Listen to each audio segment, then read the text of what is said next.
Nós vamos ler a partir do verso 19. Evangelho de João, capítulo 19, versículo 38 em diante, que diz assim: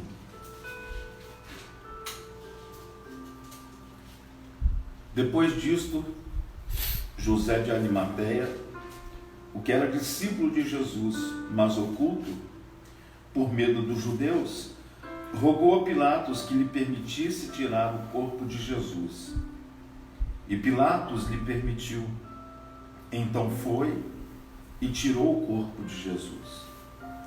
E foi também Nicodemos, aquele que anteriormente se dirigira de noite a Jesus, levando quase 100 arratéis, ou libras, de um composto de mirra e aloés. Tomaram, pois, o corpo de Jesus e o envolveram em lençóis com as especiarias, como os judeus costumavam fazer na preparação para o sepulcro. E havia um horto naquele lugar onde fora crucificado, e no horto um sepulcro novo, em que ainda ninguém havia sido posto ali. Ali, pois, por causa da preparação dos judeus e por estar perto daquele sepulcro, puseram o Senhor Jesus. Nessa manhã, que nós chamamos de manhã da ressurreição, eu gostaria de falar sobre uma coisa que no dia a dia, repetidas vezes, nós vemos acontecendo. As nuances da vida. Uma hora está tudo bem, outra hora está tudo mal, e nós não temos o controle sobre essas situações. Quando lemos essa palavra, à primeira vista, é a narração de uma tragédia. Eu digo tragédia porque Jesus, amado como era nos dias em que esteve sobre a terra, ele inspirou todos os seus discípulos a terem um estilo de vida altruísta, um estilo de vida otimista. Eles não conseguiam, estando ao lado de Jesus, imaginar o que fosse derrota. E agora, quando nós lemos esse texto sagrado, nós damos aqui de cara com uma situação de tristeza. Jesus fora morto pela mesma multidão que há uma semana atrás, quando Jesus entra em Jerusalém, na sua entrada triunfal, é aclamado como rei. A mesma multidão que aclama Jesus como rei é a mesma multidão que leva Jesus à cruz. Aquela multidão representa eu e você nesta manhã. E agora Jesus foi tirado da cruz morto. A palavra de Deus diz que esses dois discípulos, um era José de Arimateia e o outro, esse homem que esteve com o Senhor Jesus de noite, porque era um dos principais da sinagoga, Nicodemos, que havia aproximado de Jesus para fazer perguntas sobre a vida eterna, e Jesus lhe falou sobre a necessidade do novo nascimento. E agora, Jesus estando morto, esses dois discípulos, que ainda eram discípulos não declarados publicamente, mas que seguiam Jesus de longe, eles vão até Pilatos, pedem a Pilatos a autorização e tiram o corpo do Senhor da cruz. E ali perto, no horto, um jardim, eles levam aquele corpo do Senhor morto para um sepulcro que ainda não havia sido usado até então. Colocam o corpo do Senhor ali, cuidam do corpo do Senhor, envolvem o corpo do Senhor em um manto, sobre o rosto, sobre a face divina do Senhor, colocam um lenço. A Bíblia diz, o texto que acabamos de ler, diz que eles levaram mirra e aloés, que era algo que se costumava fazer nos funerais reais. Só os reis tinham o costume de serem homenageados dessa maneira. Os judeus tinham o costume de preparar, sim, o corpo dos seus mortos, um preparo normal para os seus dias, mas não com tanta pompa. Pegaram um linho finíssimo, levaram, envolveram o corpo do Senhor como quem envolve um sanduíche. Envolveram ali o corpo do Senhor. Parte de baixo, o corpo foi colocado em cima, depois se cobre o corpo e envolve o corpo. Sobre a face divina foi colocado um lenço. E a palavra de Deus nos diz que isso que nós hoje sabemos e conhecemos ser o santo sudário, o corpo, o pano que envolveu o corpo de Jesus, hoje ele é mostrado como uma possível manifestação da verdade de Deus que chegou até os nossos dias para que nós pudéssemos saber que a mão divina esteve ali. É um direito seu discordar da minha opinião, não faço disso um ponto doutrinário, mas eu estive agora recente em uma exposição de uma cópia do corpo, de uma cópia do Santo Sudário. Foi feito perto da nossa casa e ali fiquei pensando sobre toda a narrativa dos evangelhos acerca da morte do Senhor Jesus. Mas nesta manhã de ressurreição, nós não podemos deixar de falar que tragédias acontecem. Nós estamos vivendo hoje uma pandemia, uma tragédia mundial. E tragédias acontecem. As tragédias acontecem quando nós não estamos esperando. João, o apóstolo do amor, esse que nos narra esse fato, ele não esperava que o seu caminhar com o Senhor Jesus fosse terminar numa tragédia. A tragédia de um rei morto numa cruz, a tragédia de um corpo que há horas atrás andou com ele, ministrando vida a ele, for arrancado da cruz, ferido, machucado, feridas abertas nas costas, feridas na cabeça, da coroa que lhe fora posto, feridas. Isaías diz que por aquelas feridas eu e você fomos sarados. Por aquelas feridas eu e você fomos sarados. Eles tiram o corpo do Senhor, vestem aquele corpo com aquele manto, envolvem o corpo do Senhor com o manto. Assim como o Senhor Deus quer envolver você com o manto da sua presença. O Senhor quer envolver você com o manto da sua presença.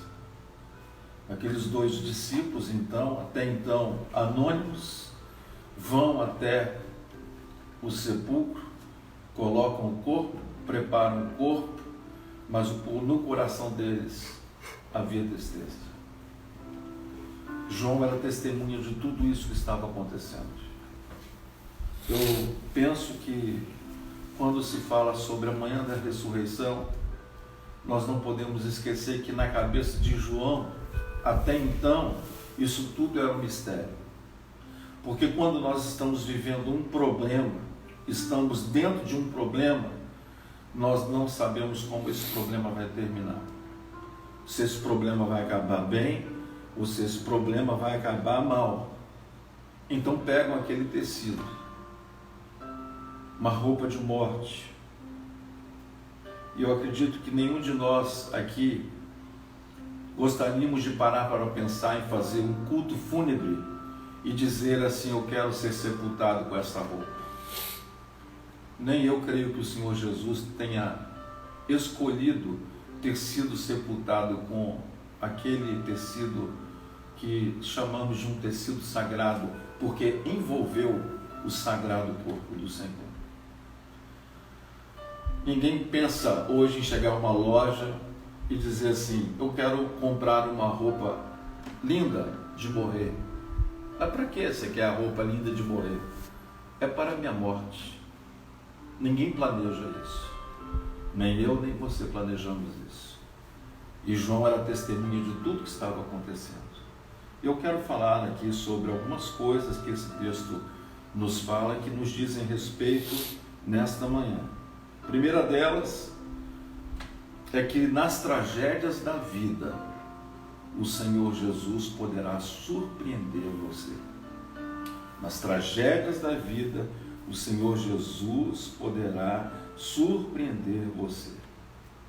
E nas tragédias da vida, agora há pouco na abertura desse culto, a irmã Rosângela, quando fez a abertura, ela citou que Deus usou o cetro de Moisés. Moisés, ele foi criado dentro de um palácio real e era normal no caminhar das coisas que ele ostentasse um cetro. O Senhor Deus o leva para o deserto e o que antes era cetro agora era um cajado de um camponês, de um pastor. E quando Moisés, 40 anos depois de exílio no deserto, ele tem um encontro com o Eterno, o Senhor diz: o que tens nas mãos, Moisés? E Moisés diz: eu tenho um cajado. O cajado nas mãos de Moisés era um símbolo, assim como esse lençol que envolveu o corpo do Senhor também foi um símbolo. A sua vida será sempre permeada por símbolos. Nós temos muitas recordações, lembranças pelos símbolos que nos chegam. Eu acredito que ninguém gostaria de ter guardado em casa a foto de um parente seu que fora sepultado. Fotos em funerais não pegam bem. Fotos em funerais nos trazem maus sentimentos. Fotos em funerais nos trarão dor. Ninguém gostaria de olhar para uma aliança que foi guardada dentro de uma gaveta como símbolo de um divórcio. É um símbolo. Então existem símbolos nas tragédias que o Senhor Deus permitirão que fiquem como cicatrizes de um momento de dor que passou. Símbolos existem para nos lembrar algo. Aquele lençol que envolveu o corpo de Jesus era um símbolo para o futuro. Poderia Deus transformar a sua tragédia em triunfo? Você já pensou nisso? Você já pensou que nessa situação toda que nós estamos vivendo hoje, o Senhor Deus tem um propósito nisso? Quando o apóstolo Paulo entendeu isso, na carta de Romanos, aos Romanos, no capítulo 8, no versículo 28, ele diz: e sabemos que todas as coisas contribuem juntamente para o bem daqueles que amam a Deus. Não é esquisito a gente ler isso? Que todas as coisas, será que Deus não errou nessa inspiração que Paulo teve? Que aquilo que me parece ser negativo será para o meu bem? Que aquilo que parece ser contra mim será a meu favor? Sabemos, porém, isto, que todas as coisas contribuem para o bem daqueles que amam a Deus. Você ama a Deus? Eu sei que você está respondendo no seu coração que sim. Então a dor pela qual você passa nesta manhã de ressurreição, que talvez para você seja uma grande tragédia, aos seus olhos a maior das tragédias, o Senhor Deus tem um propósito de transformar essa tragédia em algo triunfante. Segunda coisa que o texto nos fala é que o apóstolo João, o discípulo do amor, ele escolheu permanecer perto de onde o Senhor Jesus estava sepultado. Sabe por quê? Verdadeiros amigos não se separam dos amigos nem na hora da morte. Verdadeiros amigos não deixam os amigos nem na hora da morte. Essa semana eu vi já pela terceira vez um fato muito curioso que eu acredito que todos vocês que estão me ouvindo nessa hora já devem ter visto, se já não viveram isso.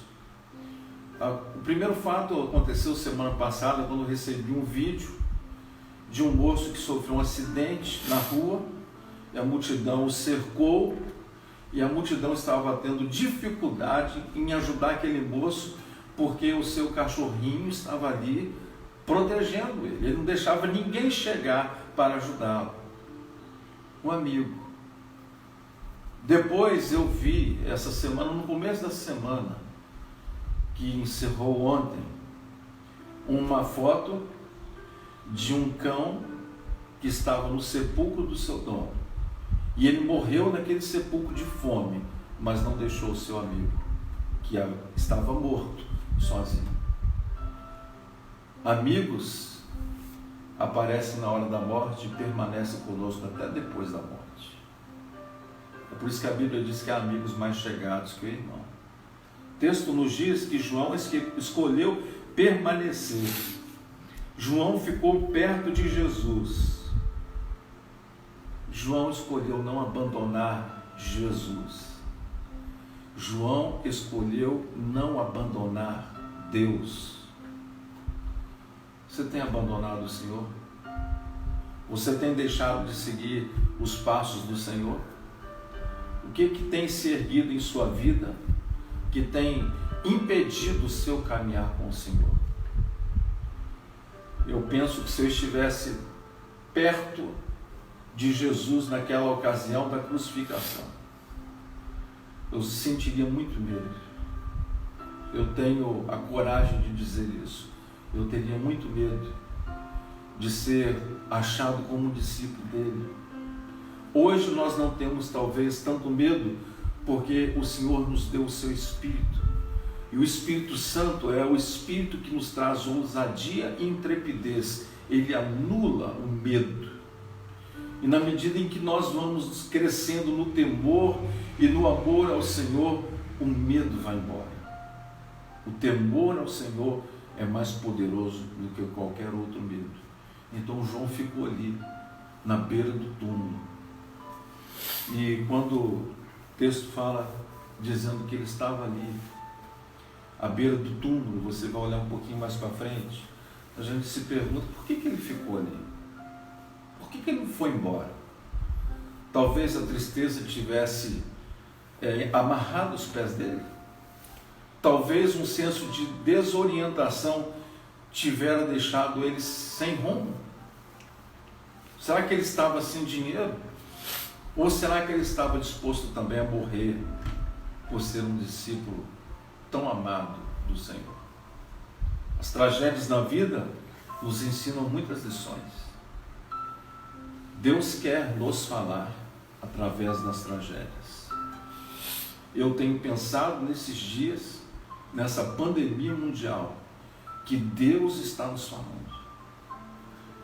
Como diz o livro de Hebreus, que havendo Deus outrora falado muitas vezes e de muitas maneiras, mais uma vez Deus está nos falando.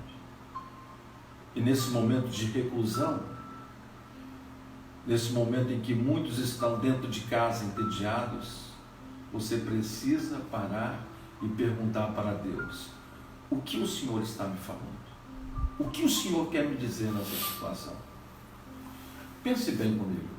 Se tudo estivesse normal, talvez você não estivesse nessa hora ouvindo essa palavra que você está ouvindo. Talvez você estivesse na praia com sua família. Não há nenhum mal nisso.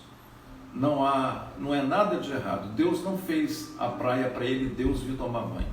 Deus fez a praia para a gente tomar banho. Mas é cada coisa no seu lugar. O Senhor Jesus diz que o reino dele em primeiro lugar, depois ele vai acrescentando as coisas que nós precisamos dele. Um dos textos que eu mais amo na palavra do Senhor é o texto que diz que o choro pode durar uma noite, mas a alegria vem pela manhã.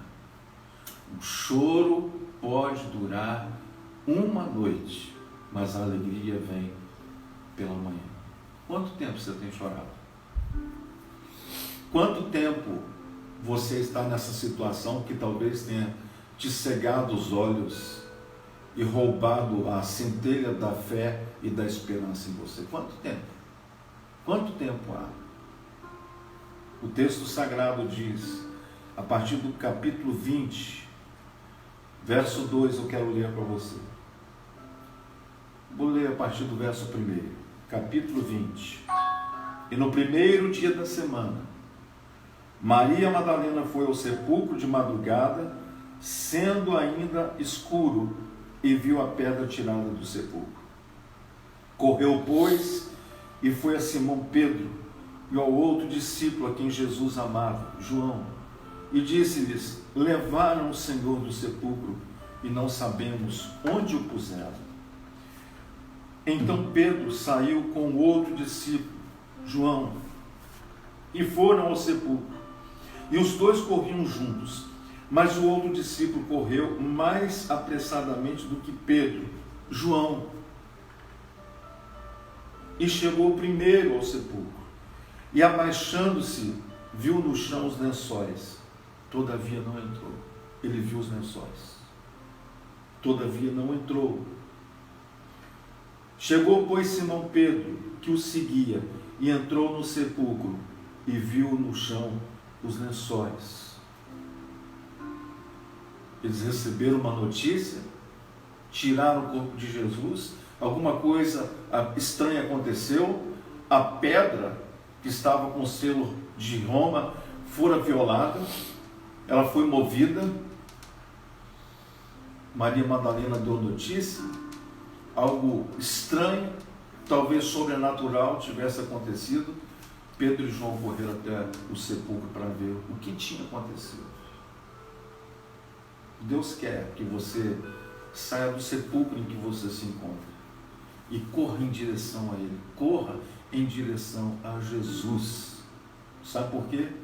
Andar com Jesus é sinônimo de andar em novidade de vida sempre. Sua vida tem sido um tédio, a sua vida está como um lago com águas paradas. A partir da hora em que Jesus entra, você começa a verter dentro de si um rio de águas vivas que sairão do seu interior. É o que nos diz a palavra. Os dois olham o sepulcro. A pedra fora removida. Os lençóis estavam ali, no chão. E diz aqui o texto, no versículo 6, chegou, pois, Simão Pedro, que o seguia, e entrou no sepulcro e viu no chão os lençóis. Versículo 7, e que o lenço que tinha estado sobre a sua cabeça não estava com os lençóis, mas enrolado, em outras versões diz, dobrado num lugar à parte. O lençol que envolveu o corpo de Jesus no chão. O lenço que cobrira o rosto divino, santo, dobrado do lado. Os judeus tinham uma tradição que era algo que fazia parte da sua cultura nos dias.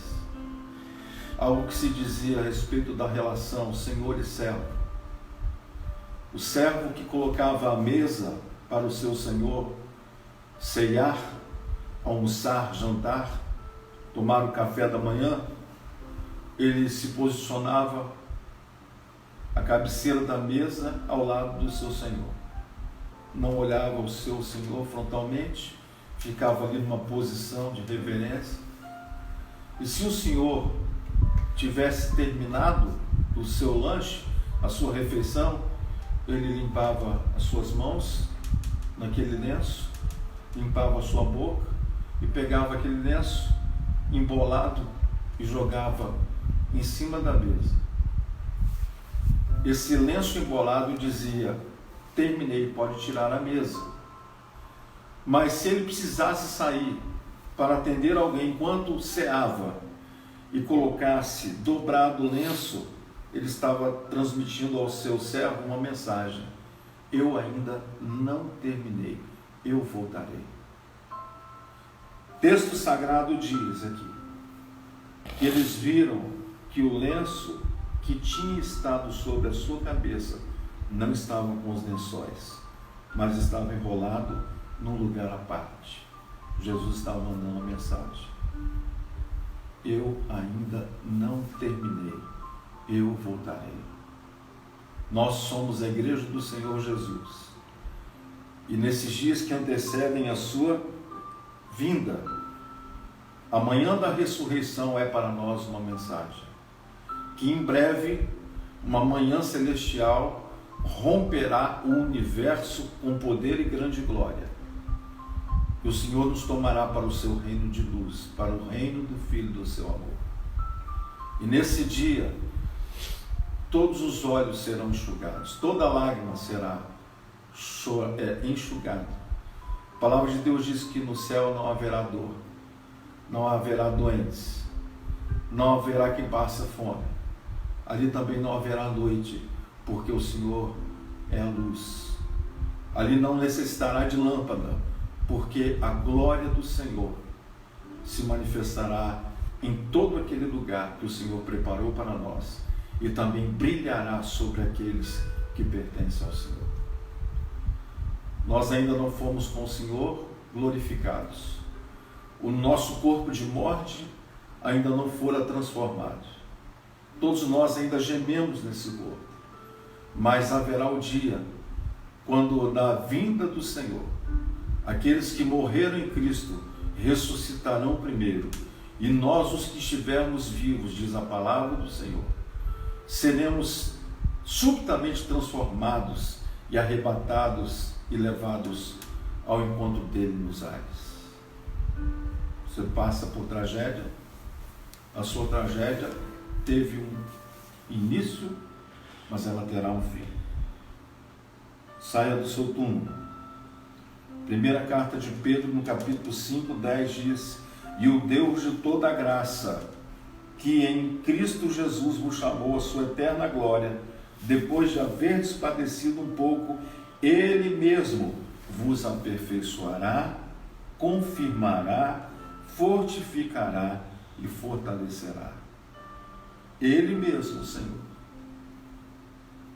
vos aperfeiçoará, confirmará, fortificará e fortalecerá. Como eu falei no começo, João não sabia quando começou a assistir o Senhor sendo terrivelmente judiado, terrivelmente açoitado, torturado. Depois ele viu o seu mestre sendo terrivelmente crucificado. Depois ele viu o corpo do seu mestre ser tirado da cruz. Ele não sabia como aquela tragédia ia ser interrompida. Ele não sabia. No versículo 9 do capítulo 20, diz assim: porque ainda não sabiam ou não conheciam a Escritura, que era necessário que ele ressuscitasse dos mortos. João não sabia.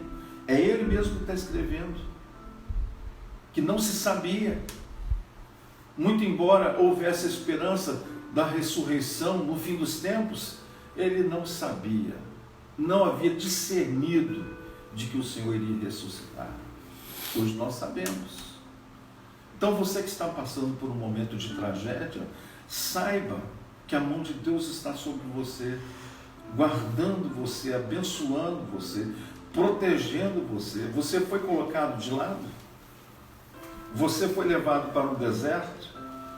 Deserto não é só lugar onde Deus nos leva para nos ensinar, não. A gente pensa que deserto só funciona como escola de Deus, não. Deserto é lugar também onde Deus nos protege. Deserto é lugar de proteção. E eu quero, na conclusão dessa palavra, ungida e abençoada, falar uma coisa. Você não sabe o que Deus está preparando para você nesse momento de tragédia, de ausência de consolo, de desolação, de deserto na sua vida. Não vai terminar assim se você serve ao Senhor. Não vai terminar assim. O que você passa hoje, é o que nos diz a palavra do Senhor, contribuirá para o seu reino. A semelhança de João, eu quero aconselhar você que você faça o mesmo. Colhe em Jesus, ande com Jesus, porque Jesus não é mais um Cristo crucificado. Jesus não é mais um Cristo morto, não, Jesus é o Cristo ressurreto. Esse mesmo João que narra essa experiência terrível da morte, esse mesmo João, quando recebe a revelação do Apocalipse, ele diz que quando esse Jesus que um dia fora morto, crucificado, que ressurgiu, que foi assunto aos céus, diz que ele apareceu para ele, depois de muito tempo, e disse: eu sou aquele que vive e reina para sempre. Eu sou o Alfa e o Ômega, eu sou o princípio e o fim. Quem tem Jesus tem tudo. Quem tem Jesus tem vida. Quem tem Jesus tem a sua esperança renovada. E eu quero nesta manhã de ressurreição orar pela sua vida. Então, em um ato de fé, eu quero convidar você nessa hora, para que você coloque a sua mão sobre o seu coração. Eu quero abençoar você. Coloque a mão sobre o seu coração.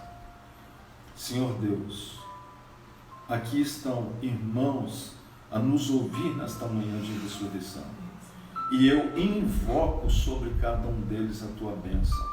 A bênção da alegria, a bênção da fé, a bênção da expectativa de novas coisas acontecendo. Os pedidos do coração que lhes são manifestos, que recebam do Senhor a devida misericórdia, Pai querido. Porque nós não merecemos nada das tuas dadivosas mãos, mas nós confiamos de que, como o Senhor é o nosso Pai, e está escrito na tua palavra que o Senhor vai nos dar boas coisas, confiamos que nesta manhã de ressurreição, onde celebramos a ressurreição do Senhor, que nos garante, ó Deus, a autoridade sobre o governo desse mundo. Porque Jesus disse: foi-me dado todo o poder nos céus e na terra. Jesus é o cabeça, mas nós, a igreja, somos o corpo dessa cabeça, Senhor. Pai, dirige o nosso coração, controla o nosso caminhar, ajuda-nos a não pecarmos mais contra Ti.